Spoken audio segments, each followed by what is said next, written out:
Hey guys, so welcome to Stack. Today I will be showing you how to enable developer mode on iPhone. So to do this process, first you could just simply go ahead and open up the settings into your phone. And now once you are on the settings guys, you could just simply scroll down and go for the privacy and security over here. So it will be an icon with a hand. So go ahead and select that one. And over here, just simply scroll to the bottom and you should be able to have an option over here, developer mode.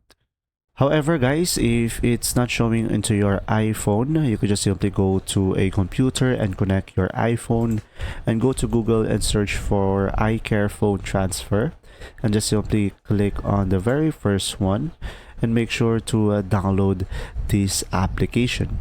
Now, once you have downloaded it, guys, you could just simply open it up and you will have an option there on the left side, more tools.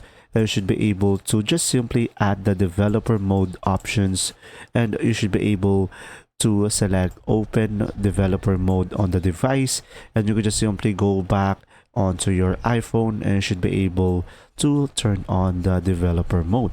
And pretty much that's it. If you found this video helpful, guys, please like and subscribe. And of course, if you have any questions, just simply go ahead and comment down below. And thanks for watching.